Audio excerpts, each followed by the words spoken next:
All right, we'll call this Board of Directors meeting to order at 7:02 p.m.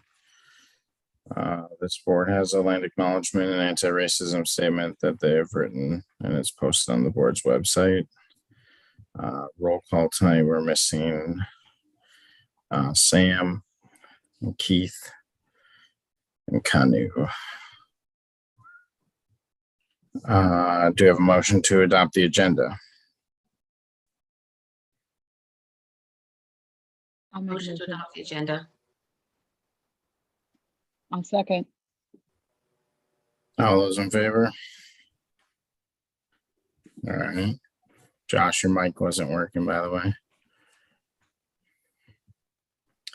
All right, we'll move on to continuing business, and I'll pass it over to Sonia as the treasurer and Joel. Okay. Thanks, AJ. And also, I just want to thank everybody for all your support. I know AJ feels the same way I do, that we're glad to be back and finishing up the second half of the budget presentation. So thank you to everyone who has continued to support us.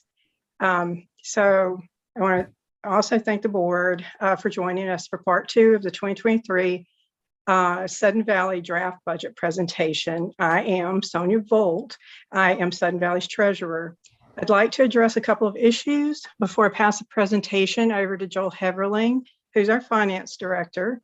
And as many of you are aware, the majority of the finance committee resigned prior to the final draft budget presentation and the budget discussions. While it is not Sudden Valley Community Association nor this board's practice to discuss resignations in detail, the Finance Committee resignations require that we address potential concerns. Regarding the matter of the 2023 proposed budget, the advice of the association's legal counsel was requested to ensure the board adheres to the SVCA's governing documents and all applicable laws. Our attorney explained that under Sudden Valley's bylaws, the board does not have to wait to reform the Finance Committee to pass the budget. The attorney further stated that the Finance Committee's role is to provide recommendations to the board regarding departmental and operational budgets, but it does not have any actual authority to impose revisions or changes. Given that fact, the resignation of most of the Finance Committee has no impact on the board continuing with the budget adoption process. The board is squarely given authority to adopt the budget, subject to membership approval by RCW 6490-525 and bylaw Article 3, Section C. Simply put, the board has an obligation to proceed with the budget adoption process, and we have CPAs on our staff who are experienced and best qualified to provide guidance to the board. And at this time, I'd like to ask everyone if you'll please hold your questions and comments until after we finish the budget presentation, and then we can have discussions and questions. And so now I'm going to throw it to Joel. So thank you.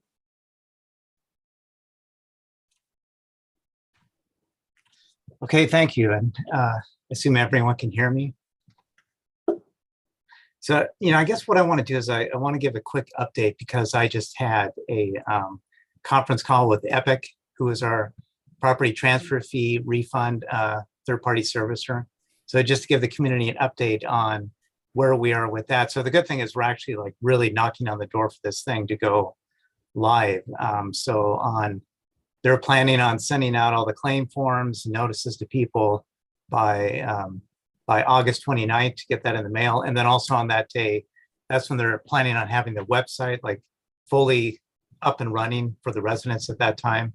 So now, and then how this is going to work. So just to kind of give people like a little jump start on what to expect or what to have ready to file for this refund is what you'll need is a copy of obviously your state issued ID to submit, a copy of your final closing statement that shows the property transfer fee, the fee that you paid right there on the closing statement, final closing statement, a division and lot number.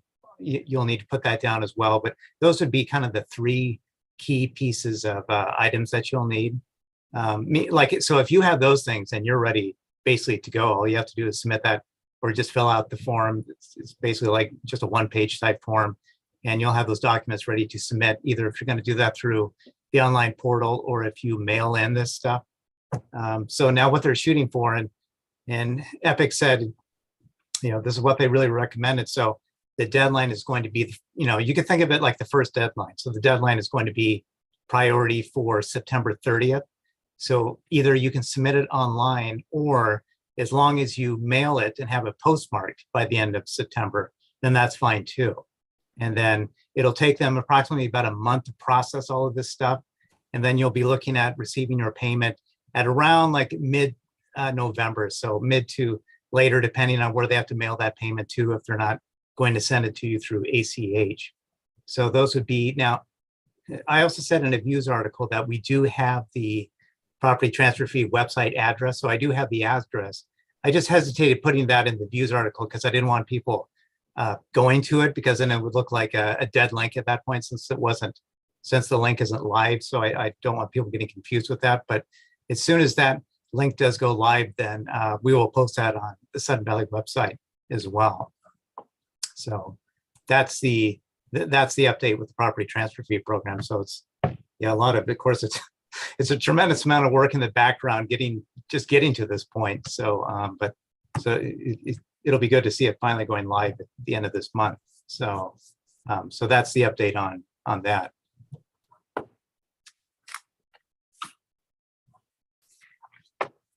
Now I'm going to share my screen here.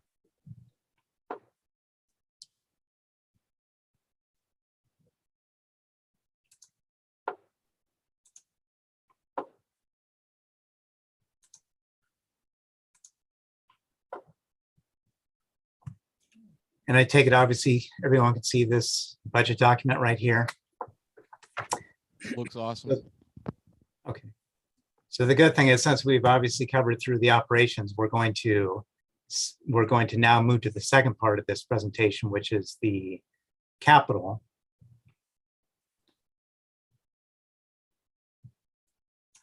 Of course, the funny thing is, remember last time I was the one pushing to just finish this, and then everyone else, oh no, we'll give it another night. So now I'll bet you wish you listened to me at this point. So, but anyways, here we are back to the second thing. So, and by the way, an update with the reserve study. So the level 1 reserve study. So we actually just finally got the draft version of the reserve study today. Actually, they have been the guy who came out here for the reserve study succumbed to COVID the same as everyone else, and then ever since then he's been held up doing reports. Of course, we've been reaching out to him this whole time, trying to get a status and prodding him to get this reserve study. So it's finally shown up today. Of course, at this point, it's obviously it's too late to even bring it into this discussion. But the good thing is this spreadsheet that you're looking at. So these capital numbers, these numbers are what we gave him. So these numbers are incorporated into the reserve set, including the genuine carryover numbers. Actually, this escalation rate that I used right here, which is 4%. Actually, so that turned out to be the exact escalation rate that they're using in the reserve study as well. So I got that one right. And and I'm going to jump in. I told everybody not to interrupt, and then I'm going to do it. So it's not just that we gave him these numbers. These are based on reports and conversations that we had with him. And so we knew that this was coming. And so we had to just go ahead, or Joel and Nikki needed to go ahead and get this presentation done. We had hoped that we'd have that supporting document. We'll have it in the next few days out to everybody. But that's what he's talking about, that he's seen this so that we can make sure that everything's in alignment. But these long-term numbers were based on conversation and the reports that he's working off of. Sorry, Joel. Oh, no, that's perfectly fine. Yeah. And the good thing about this reserve, these capital numbers that you see here. So these numbers weren't just done in a vacuum either. Like we really work in tandem with our construction manager as well for both SURF and for the roads portion of it. And the one good thing about the capital part is this part is actually fairly quick compared to the operations. That can take longer, going through each department and stuff. So I'll just run through SURF real quickly, then I'll run through roads, and then we can take questions at the end of that. So just a quick primer. Obviously, we start with this top line, this January carryover. This is the projected balance right here in 2023. This takes into account all the projects that the board has approved so far this year, and projects that we still have that we plan to do this year. So even though the board hasn't yet approved it, if it's in this 2022 column, that has already been factored into this beginning carryover cash balance. And then, so you have a beginning carryover cash balance. You know, we throw in some interest here for interest on accounts. And then we also add back in the $600,000, what's called the carryover holdback balance. It's just basically an amount that the board would not, you know, it'd be preferable for the balance not to drop below that. So, and then when we get to the bottom, you'll see where I take that back out again for the ending residual balance. So then I'll just scroll through this and just briefly just talk about stuff. So you'll see, so here's a SURF loan payment. This is working in the payment, and this is the payment amount that the board, back when they made that, when closing out the Sunmark or that 1850 Lake Whatcom Boulevard purchase. So that takes into account the loan payment that the board approved to be paid out. So not just the bank rate loan, but the additional amount. So basically what that additional amount was doing is just kind of simulating that we're paying off that original SURF loan balance by or around the same time that chunk would have been paid off anyway. So that's literally why the board, that's why they voted on the additional amount.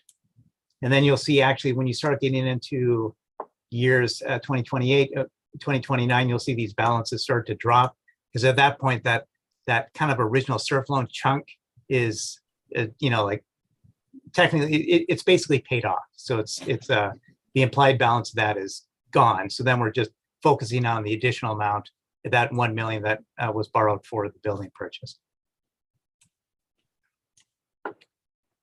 So, and obviously the stuff is in here by basically by kind of, well, I guess you can kind of think of it departments, but basically by area location, you could think about it like that. So for example, we have Barn 8, and I'm just going to focus on this 2023 column because obviously that's what we'll be spending for next year for now. So we have like the Barn 8 HVAC, 65,000. I'll just give you rounded numbers.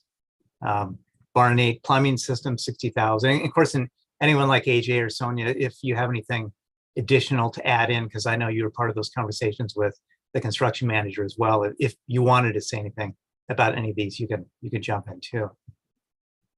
Those are basically the planned spending for Barn 8.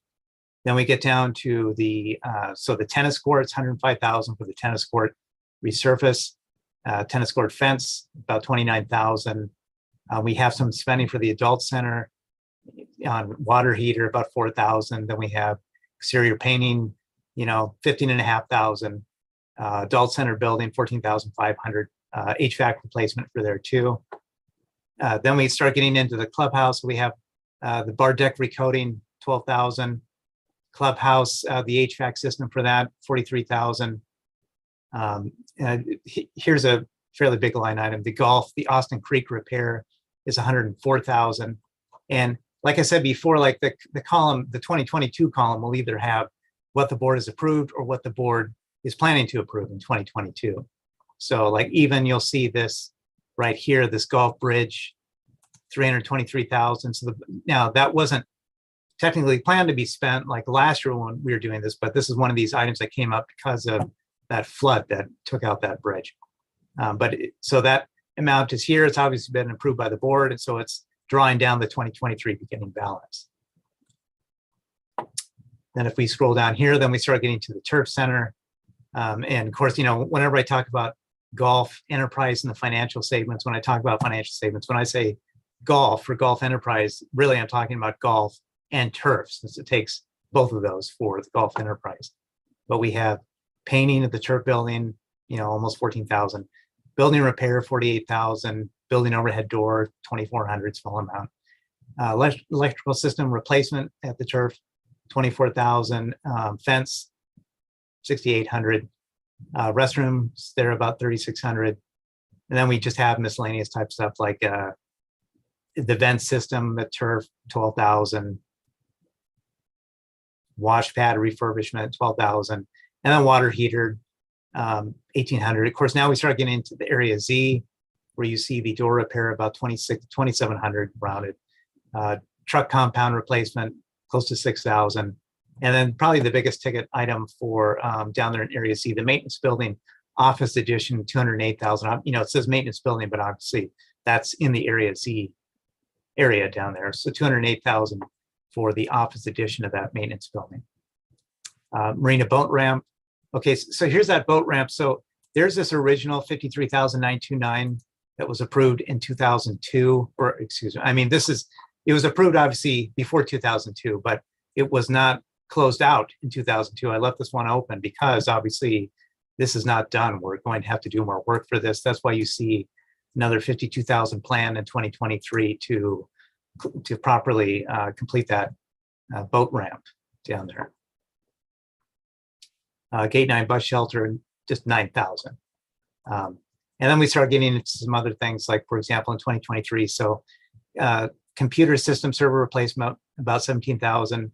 Phone system server, about 18,000. Now, these, especially this amount up here for the computer system, basically, in a sense, but these amounts used to be higher.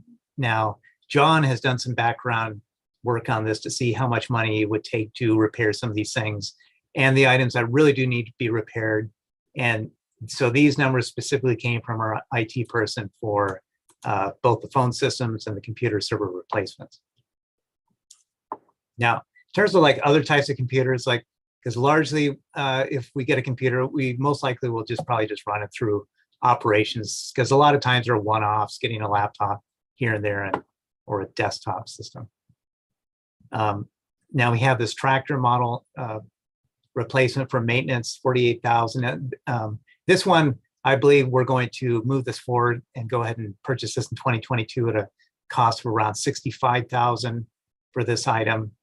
Of course, you know, we looked at the 2022 expenditures and what we plan to spend, and it's with the savings that we got with like the turf push mowers and the spray tank and things like that. It looks like we'll be able to also kind of fold that into the 2022 spending just fine as well.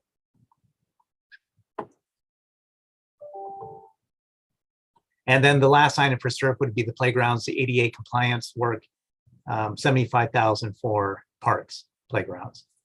And then when you get to the bottom of this, then you'll see obviously the grand total of all the SERF expenditures for that year, and then which is carried down here again. And then also here's that $600,000 carryover balance. So you see, basically we're going to take that away again, set it aside from the beginning balance up above, which gives us expected residual at year-end 1.196 million. Now, in reality, that's after this 600,000. So if I included that 600,000 in here, that would be 1.796 million. So, I mean, the real cash balance projected is 1.796 million, but we have the 600,000 kind of set aside carryover balance that we always subtract off from. That basically a balance we would not want to fall below, or certainly wouldn't like to fall below it. Now, the good thing is that's the SERFs. Now we'll move on to the roads quickly.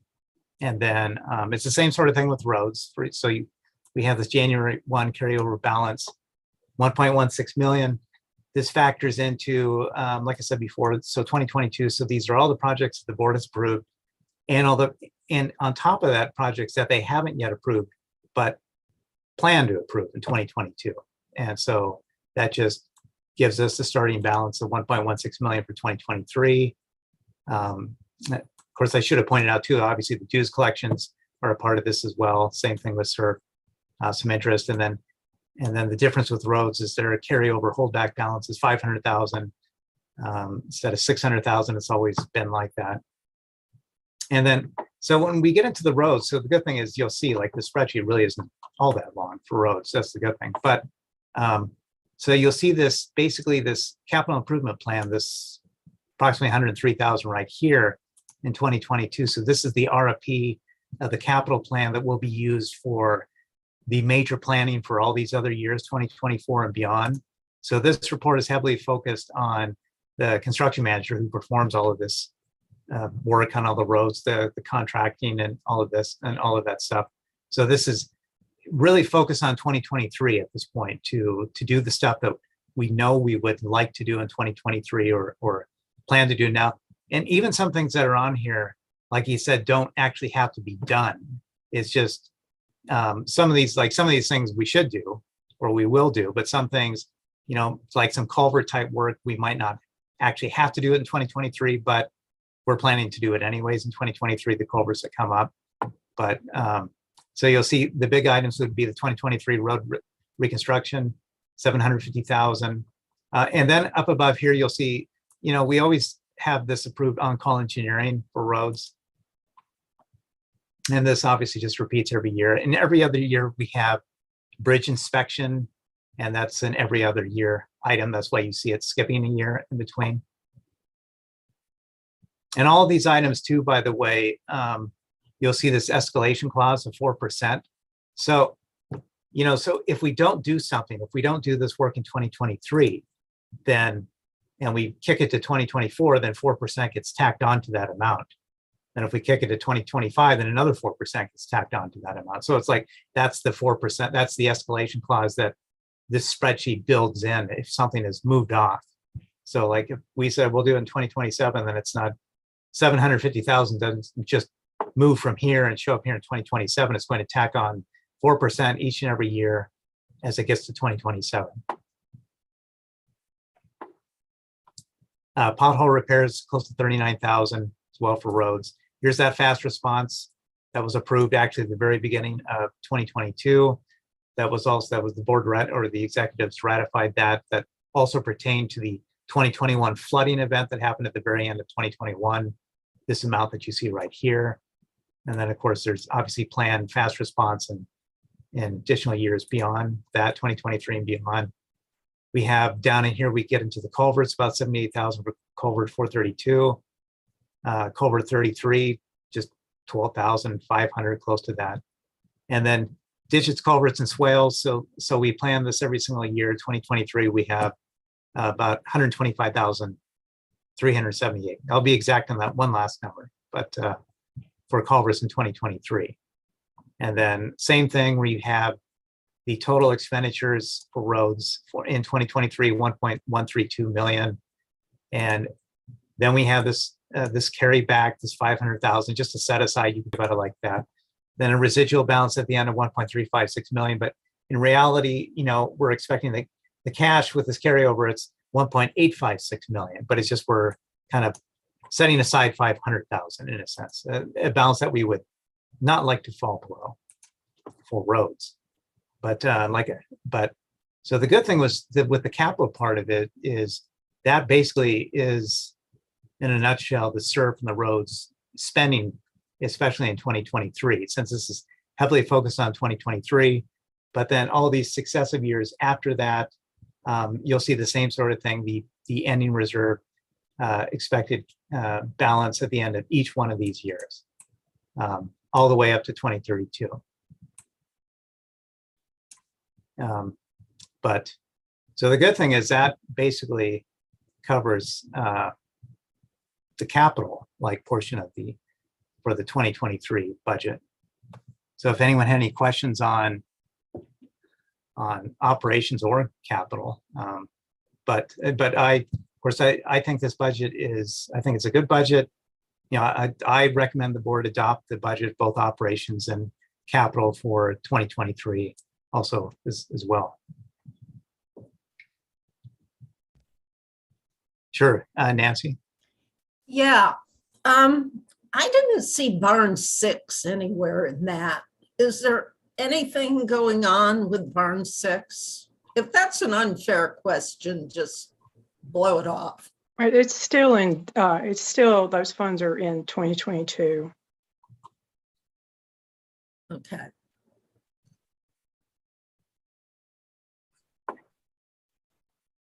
I think it's lower. Oh, for the I saw the foundation 7 for barn 7, but I didn't see it 6, but I'm looking at a small screen too. Is it underneath the club? I can't tell either. I can't read it. Sorry. I'll just start at the top. because it was in there. Yeah, I would think it would be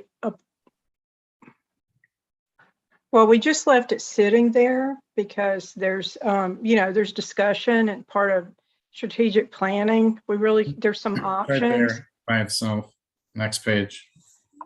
Top. Oh, yeah, here it is. Oh, right. that's why we Oh, didn't here see it it. I missed it. So that's just something that needs to be part of the strategic planning, to kind of discuss several different options before any decisions can be made with that. So it's just sitting there. Thank you. There was a thing too that talked about the truck compound at Area Z. It's not very much money. That was that also was already in.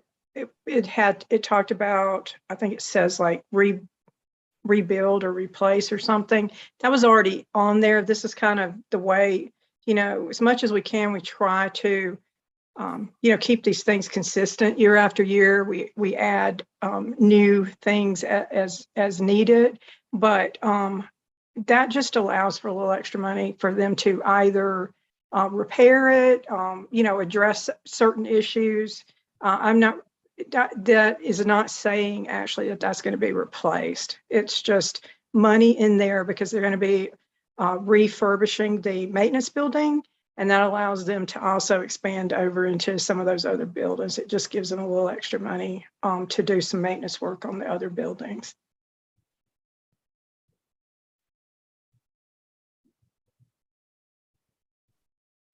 And we just don't, it's hard to, so we have a ballpark estimate on the remodeling, refurbishment of the maintenance building, but it's kind of hard until you get the final design work to know, because you've got material cost and everything, but we feel pretty confident it's going to come in close to the number that they gave us.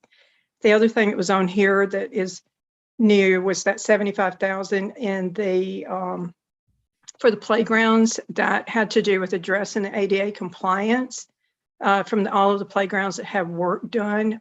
It triggered, the law of, with public accommodations. And so now we're required to make them ADA compliant. We've had the design work done, and this is a ballpark of what that work will likely cost.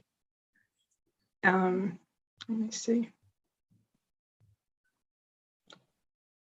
Oh, and then the mower that Joel was talking about, the reason that's a little bit higher and that we're talking about moving it up this year is that it has that type of tractor has the ability to be a small snow plow as well. They can buy the plow attachment. So it would be a complement to like the baby plow and be able to plow into some of those areas when we have, if we have staff that it has already done the main roads and they're able to hit some of those side roads. This adds a little more flexibility into our fleet of snow plows. So that's why it's a little bit more expensive and why they want to bump it up to 2022. Tammy and Sandy. You were just talking about the ADA compliance, and I'm just wondering, is that when we look at that $75,000, is that to bring them fully up to ADA compliance? And if so, what would that give us? Is that just access in for someone who would be in a wheelchair or have some ADA issues? Or is it, because I know the county requires 20% of the total budget to be spent on ADA compliance. So are we spending, is it going to be completely ADA compliant, or are we just doing the required 20%? And if it's completely ADA compliant, what will it give us? Well, if it was, no, it won't be completely ADA compliant because it would be much more expensive to do that. But some of these areas, we will have to address them. Some of them on a case-by-case basis. Some of these parks have a really steep access, which means there's no handicap parking.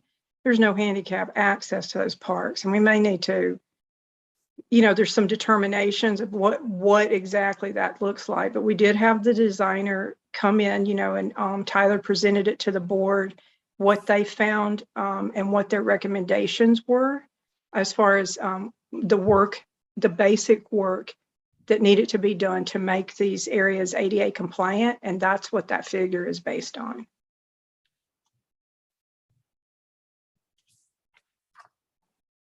Andy?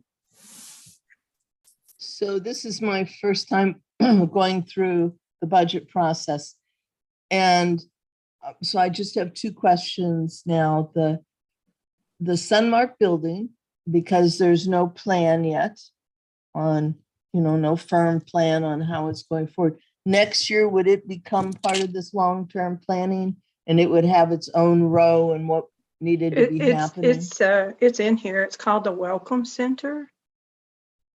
Okay, Yeah, we have an item on here for painting the, okay. where is it? Oh, So here, here, yeah. so- Okay, Yeah. Yeah, in 2025. okay. paint it. And that's Okay. based on the inspection report. The other, she did all of the work that, needed to be done, Right. that was found to be done in the inspection report. So there's any of the move-in type work, which is really minimal, that's part of what we have a buffer in the loan that'll help take care of those additional, like we installed, security because it didn't have security in the Right. building and things like that. And so that's covered under this year. And so that's why you don't, it's not showing on the 2023, and it's also covered under the loan.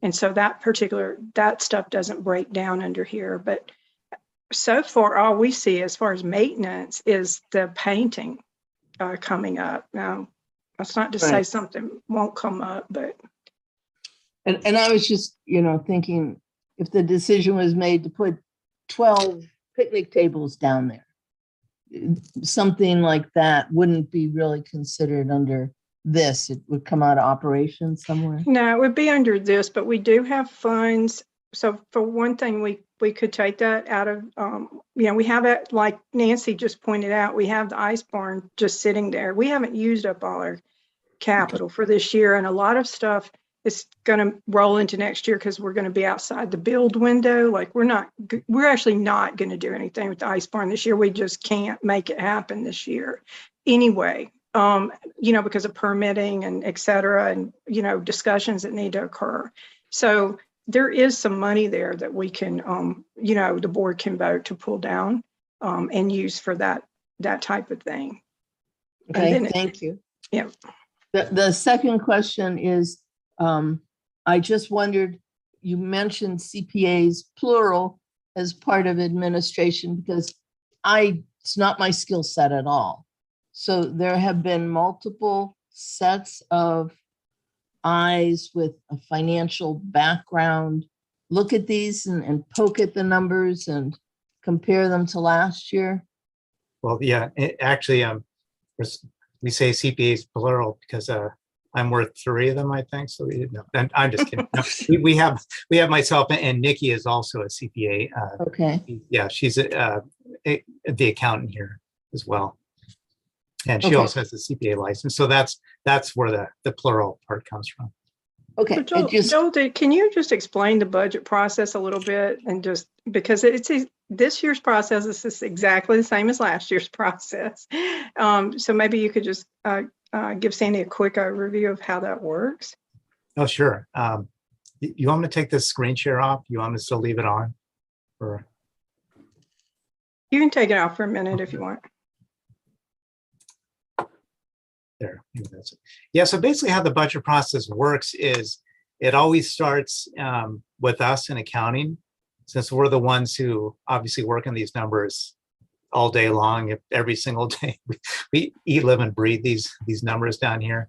And so it starts in accounting. Usually the vision for the budget, and it doesn't matter what the board is, but meaning like who's on the board or what side is on the board. But it'll be the accounting manager working kind of in concert with the treasurer as well. And so the vision of the budget starts that way, and then meaning kind of like the framework of it. And then, but basically at the very beginning, we prepare the budget, or I mean, we pull over last year's numbers and redo all the spreadsheets, and then drop in the budget numbers, push that out to managers. Now, this year was kind of a little different because we have so many new managers. So like if all the managers were experienced, had been here for a while, then we would usually push out those budgets to them a little sooner. But this year, since they were fairly new, so like here in accounting, I'll take on kind of the bulk of that work. And basically it comes from looking at past year's numbers and trends. And then at that point, once the budget numbers are framed in, then I'll push it out to the department managers and then say, basically, here they are, take a look at these things. Let me know if there's any concerns, and then they'll reach out to me. Like, for example, Mike, especially in maintenance. Of course, Mike has a pretty good background since he came from the city of Bellingham in maintenance. So like, for example, with FTEs, so like the FTEs, especially with maintenance, because I know that the FTE thing has become a discussion, but so Mike is the one who basically has, the FTEs that we built into maintenance are what Mike really feels that he needs to adequately do the job as well as he can out here. And so that isn't just accounting deciding this is how many FTEs we'll give maintenance, and that's all there is to it. That directly comes from Mike at that point. And of course, now Brian is, he's so experienced with the golf side of things and golf that's another one of those really good departments. It has such a good trend in it. The numbers basically they're just so consistent year to year, basically with golf that, but that's for the most part how the budget gets determined in the first place. And then once that budget is determined, then we'll give it to the finance committee, and the finance committee will be able to see it and review it. And then we'll give it to the board after that. Of course, we've kind of changed that process a little over the last couple of years. There's been a joint finance board meeting with that. But that's basically in terms of the heavy involvement with the budget. It's going to be, obviously it'll be in accounting. So it'll be, the accounting manager, finance director, whatever the title, working basically in concert with the treasurer, and then working with the department managers, and then pushing the budget out to like the finance committee and the board for review at that point. Did that answer the question? And the general manager? Oh, yes. is involved with I something? totally forgot about the GM actually, but yeah, so the GM is also, always involved in the budget as well. Whether it was Joe Akla or, Glenn or, and then sometimes actually, and then it's actually me that reins in the GM, believe it or not, from time to time. So like, I remember when Glenn was here, it was, like, let's spend $10 trillion on everything. And it's, then it's like, we can't put dues up to $1,000, like a person, but of course I'm exaggerating a little, but it's me kind of, because the person who's going to know the numbers the most will be the person who works with the numbers the most. Like a perfect example would be that Epic system so when they send out the mailings, the first deadline is the end of September. Then I myself thought, man, the end of September, like, is that enough time? And then I pushed back at first, and then they're like, no, that's how you do it. That's, in our experience, that's the best, that's the best way to do it, to get the maximum response, especially on that first pass through it. So, then at that point, it's like, well, these people do this. That's all they do basically for a living. So, but yes, the GM is also very involved in the budget. But the person I appreciate it. Oh, sure. Yeah. I think it's good to have it on Zoom so everyone can go back and hear what the process was. Yeah. Like, with Glenn, when he came in here, of course, with him is a little different story because he just kind of dropped into the place, so he didn't have it's always helpful if you have like a background knowledge, obviously, of any place. So when you first show up, you won't kind of have that background knowledge or the exact needs of the community, what they want to pay, what they're willing to pay, versus the service. So it's always a balancing act as well. Well, and that's a perfect example. That's why the board had to step in last year because Glenn didn't seem to understand what the bylaw limitation was. And yeah, it was, he was going to put us in a big bind. So the board, stepped in and Joel and worked really hard and came up with an awesome budget this past year and did the same thing this year. So thank you, Joel. Yeah. And the other thing too, it's not just, so it's really like he's not only talking about historical numbers, because you'll go back and you look at that budget and you'll see 2018, 2019, like what did each of those departments spend in that area? But then it's also forecasting and projecting, having to look at inflation rates. What is the projected, what is gas going up to next year? What are we spending on that? What are utilities expected to go up to? And having to increase everything. Same thing with insurances. We've got wage increases for our collective bargaining unit employees. And so by extension, all of our employees get a 3% pay increase. So all of those things have to, there's a lot of little tiny pieces that go in there. But again, there's a certain amount of forecasting that comes into play, and you really have to know what's happening in the real world to be able to hit it so well. And by the way, I should add that Glenn wasn't wanting the dues to go to 1,000. That was hyperbole, an exaggeration for effect, I guess we said.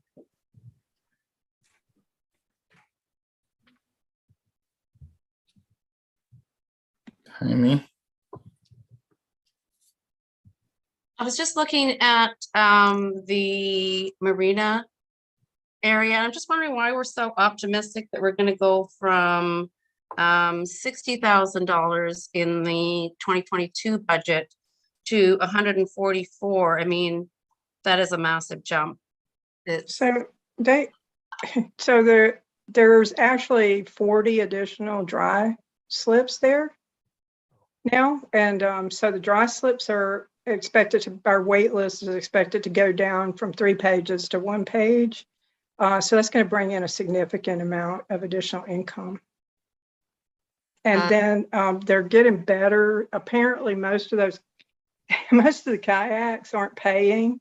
And so they're getting a process in place to start removing the ones that aren't paying, so that, because there's a large wait list for that too. So that most of that is actually based on filling those vacant, those newly created spots and those vacant spots, the dry slips, and then also just enforcing on the people that aren't paying.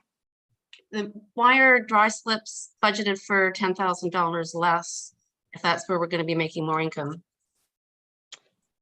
I don't know, Joel. Okay. Oh, the operations portion. Okay. Yeah, page 25. It says dry slip income is going down by 10%, but part of our increase is going to be because we have 40 more dry slips.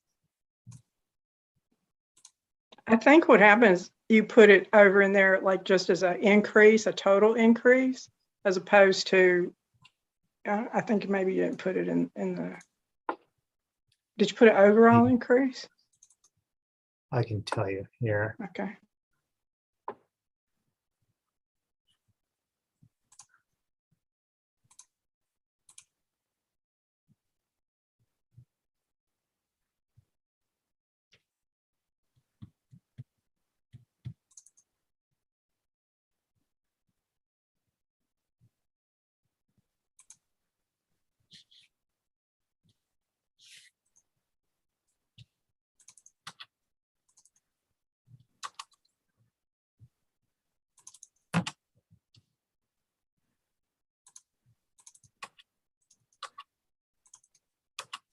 Yeah.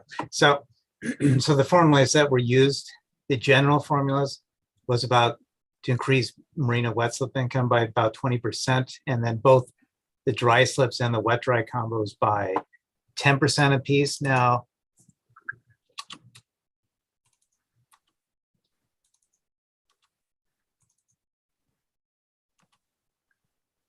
Yeah, the wet dry combo goes up by 20,000, but the dry slip specifically. Yeah, so how that was done was the Marina dry slip income. So actuals were used through April for that one, and actuals were used for the wet dry combos through April as well. But the Marina wet slip income, we used 2021 actuals. So those other two, we used 2022 actuals. Now, in terms of, whether or not these, so in terms of like whether or not these individual, this is the one area to where like what we're shooting for is an average of 8.22 or approximately around 8% on the total Marina income. So whether or not this one actually comes in exactly at that, or this at that point, that was a little kind of undetermined, meaning from the standpoint that what we're really going to target would be those weights, those wait lists, like getting the churn to speed up on that, to basically backfill those open slips, as well as a slight combination of possibly a rate increase. So it's going to be a combination of one or the other or both, but we will shoot for like an 8% overall between all three of these. Okay, and then we're also reducing maintenance by 1,200 on the other R&M, and professional services 5,000. What's that? Contract, there's a $5,000 less on expenses. So it just kind of sounds like we're looking for more money, but Do you know the page number real quick? 26. And then what's the GL? It's other R&M 6796 goes down by 1,200, and then 7095 other professional services goes down by 5,000.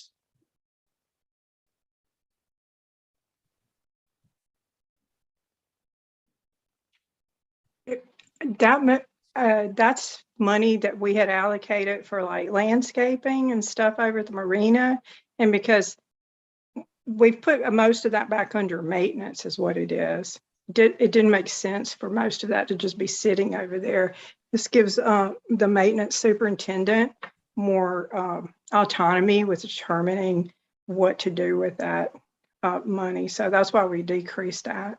Because like I said, we moved parks under there. Marina operations is under rec. And so it just didn't make sense to leave a bunch, that money just sit in like that. Okay. Did you, Timmy, you said maintenance, right? Not. Yeah, it's under the marina repair and maintenance. I'm sorry. Okay. I thought you said maintenance. So I was looking at my cheat sheet on the maintenance tab, but then Oh yeah, it was maintenance and landscaping. It was the last item, other R&M. And then there was also other professional services. Yeah.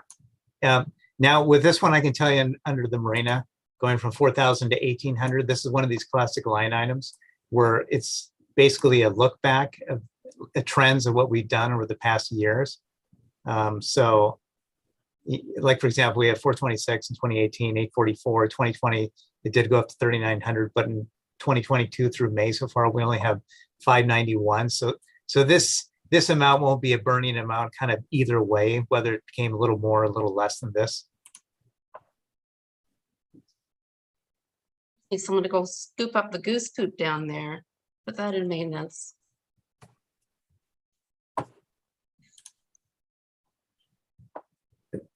What was that for?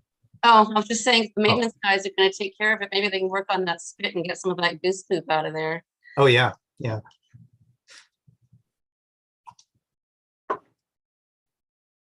Other professional services too, like a lot of times what goes into this line item, the 7095 will be all like temporary labor express.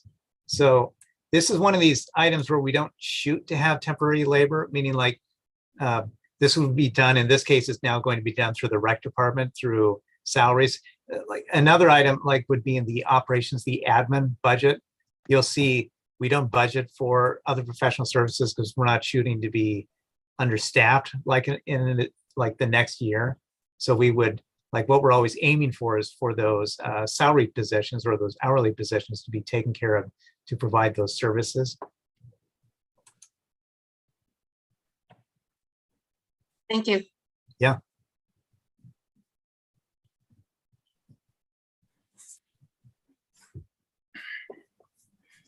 So, and there's a lull I'm going to jump into because I know there was a little confusion. I know Joel brought it up briefly about the FTEs. And so just to touch on that real quick, FTEs do not mean full-time employees.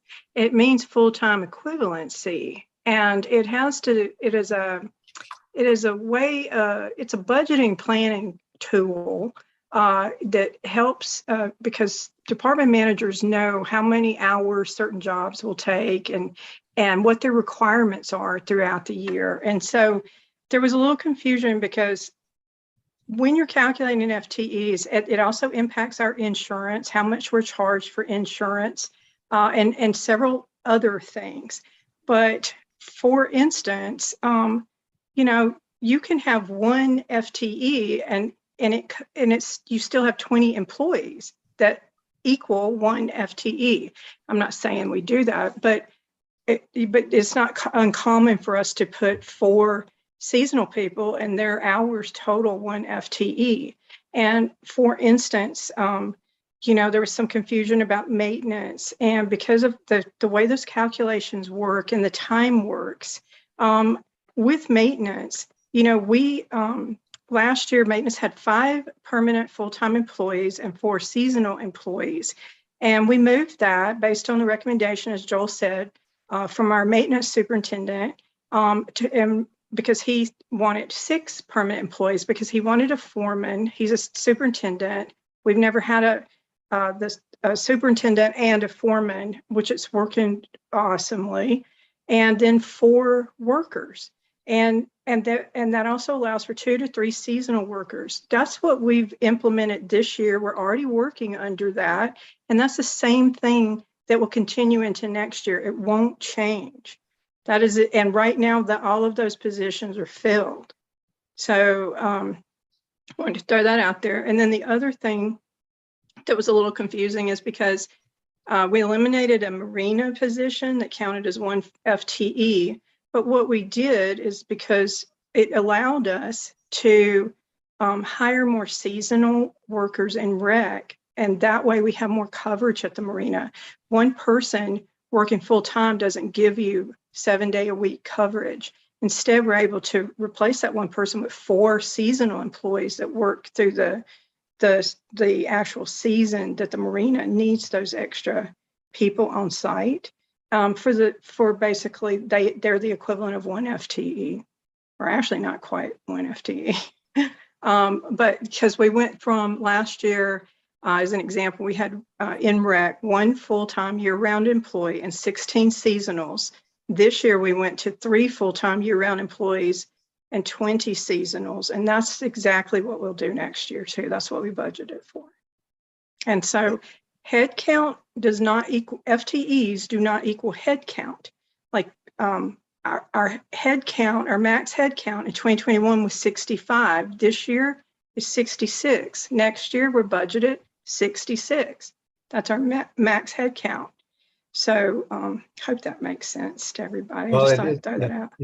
Another thing about FTEs too, so like the operating FTEs, that doesn't include the capital portion FTEs. So like, for example, when you see the maintenance guys, when they're out there doing the roads work, the CBC and all of that stuff, that is not included in operations. That's capital. I totally forgot I took the screen share thing off when Tanya was asking me the question. I was highlighting something as though like she could see it. Now I just realized that it was off. So sorry about that, Tanya. So on the roads part of it, like when you look at the roads spreadsheet, the one line item that says the CBC spending, that's actually where that item gets paid out of. So like when the maintenance people are working on the roads doing the CBC or culvert vegetation control and that stuff, that does not count towards the operations FTEs. That is separate, and that's the capital FTEs. So that's over and beyond what you see in the operations budget.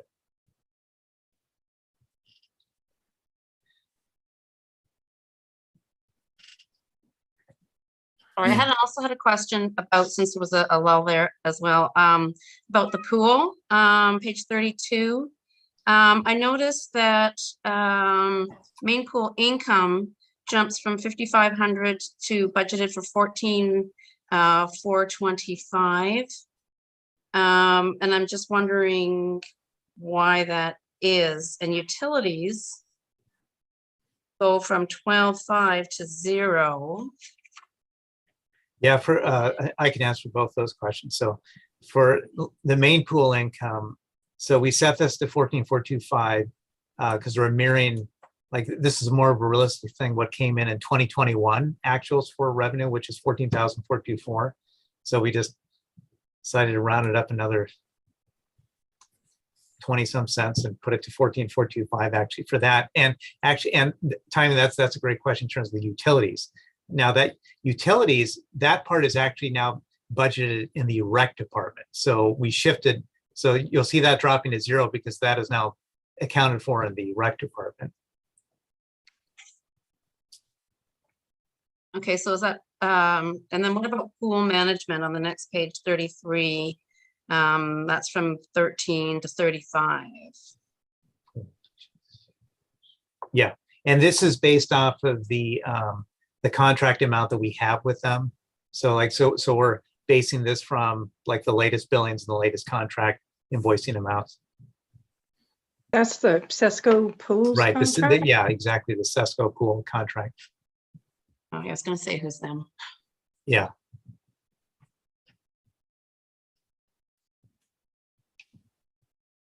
Thank you. Sure, yeah. So AJ, do you want to explain a little bit about the roads and everything in the RFQ? Or, I mean, does anybody have any questions about why it's structured the way it is for next year? The roads, I did an RFQ, it was a number of months ago. I've had some personal things come up and haven't been able to move it forward totally, but plan on reaching back out to the companies that responded to that and interviewing them and bringing a proposal back to the board to rebuild the 10-year capital roads plan. And that had included like a connected planning for a connected trail system from throughout all of the gates, as well as reevaluating and evaluating the drainage system and the road network, providing specific projects for roadways that need to be reconstructed, and then building out a pavement preservation program into that as well. I hope to bring that back for the board here in the next month or so. And so, like what you see, like there's a roads reserve study. And if you guys looked at the previous roads reserve study, it doesn't go into a lot of detail. It's not really very good. And it does drill down on culverts, but it doesn't address like the drainage issues, the ditching problems, the shoulders, and all of the things that AJ is talking about. And it doesn't identify specific roads. And so this will actually put a real engineering plan together. And so that, where you see that 750,000 is just put in one spot right now, this will start to drill down and it'll create that 10-year plan. And it'll be very, very specific of, what roads are being addressed and how, through an engineering firm, as AJ was mentioning. Yeah, we'll build something very similar to what Whatcom County and City of Bellingham and WashDOT use for their 6-year. Theirs is a 6-year. It's called the TIP, Transportation Improvement Program. Ours will be a 10-year, but.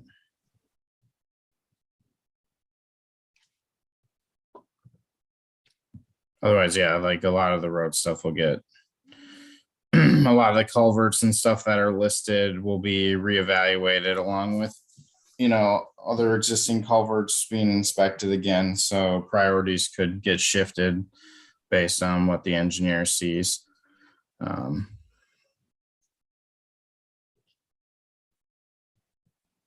Okay. Are there any other questions about the budget or the capital planning portion or the operational portion?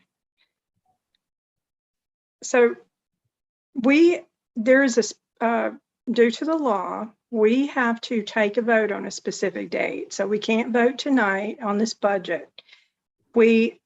tentatively have a meeting scheduled September 9th. That's our last date, if I understand correctly, to vote on the budget. We cannot push past that.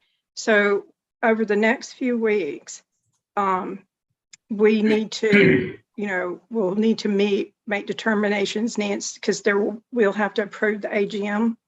Go ahead, Nancy. There. September 9th is the day we have to get our budget or AGM booklet to Unilect. Okay, so I'm just working off the calendar that I had, so that's fine. We can just adjust that date. So that's why I wanted to bring that up.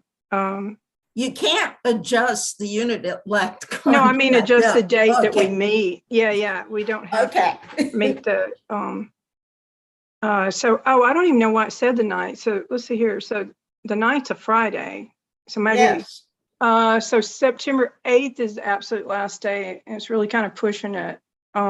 Yes. So if we voted on September 1st, we're okay. Does it trigger something and mess up the AGM if we did it like September 1st, the Thursday before?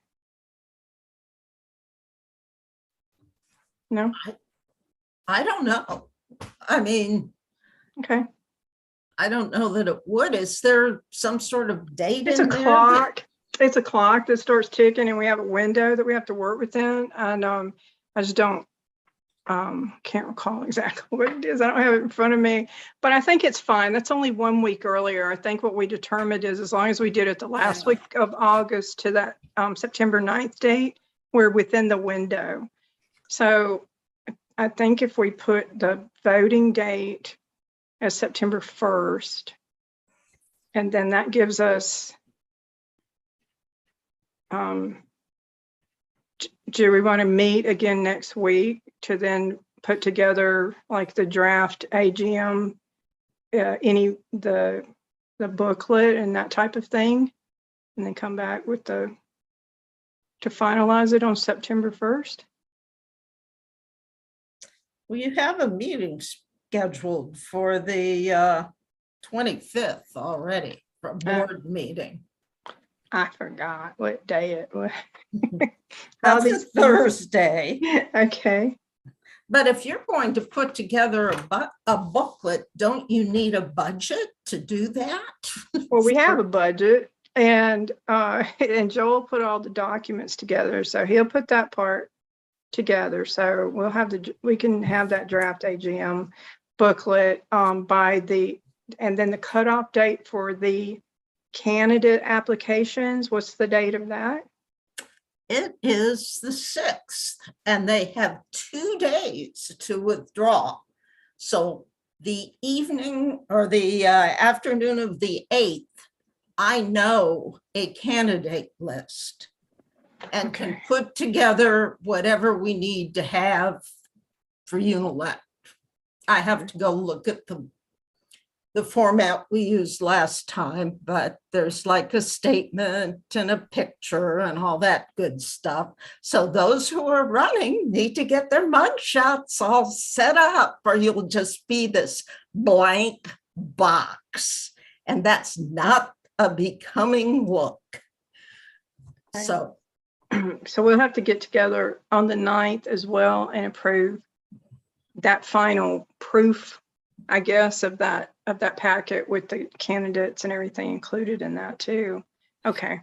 yeah, but you Yeah. can't start the budget at the 9th. No, so we could do that next week and then work on finishing up the packet next week and the final okay on the proof the following week. Yeah. Brian? Oh, sorry. Go ahead, Nancy. If there's a problem with timing, like I do know there's a window that you have to have the budget set up and voted on within a certain time frame for both the notice for the AGM and the AGM itself, I think. So I'll go back and reread that and look at a calendar and count days. I don't see a problem right now, though. I just want to look. Brian?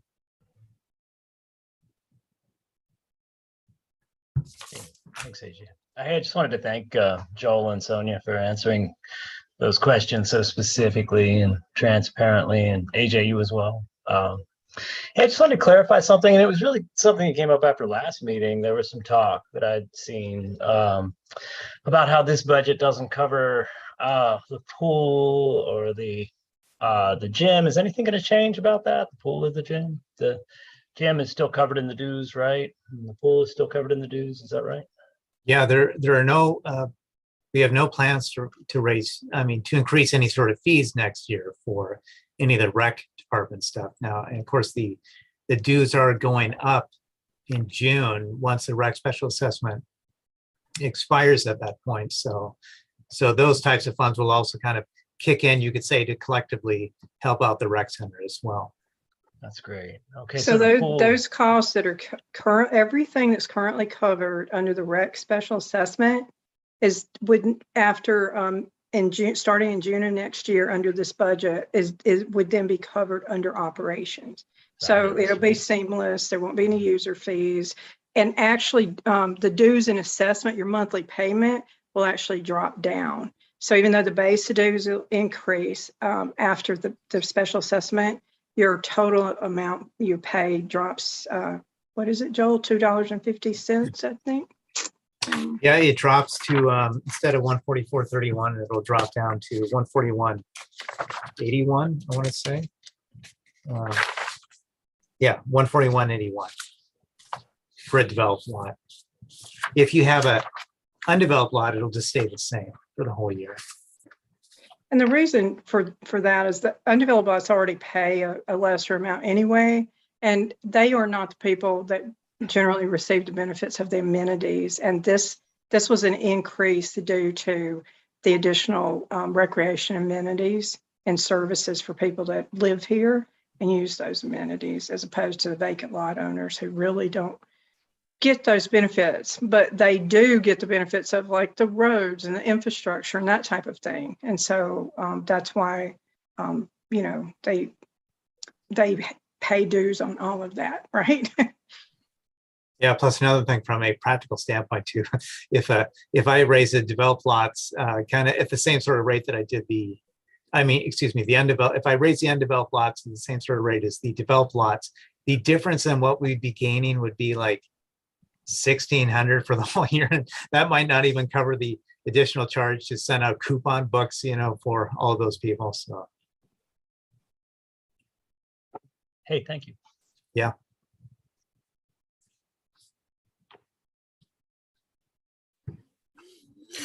All right. Anyone else have any questions at this point? Yeah, I was just going to say, I pulled up last year's budget calendar and it looks like it was scheduled, to vote on the budget last year on September 9th.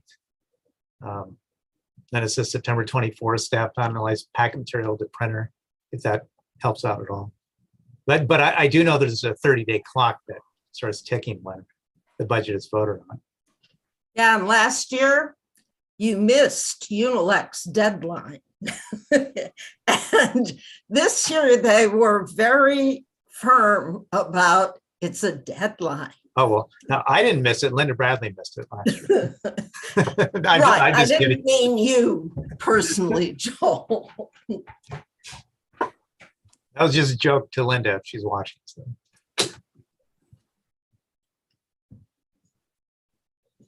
All right.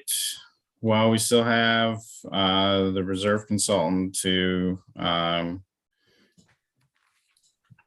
get that wrapped up with them, and we'll be getting that to the board here.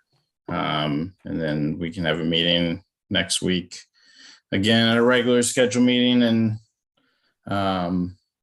continue with the budget process. So if there's no other questions, I would make a motion to adjourn. Second. All those in favor?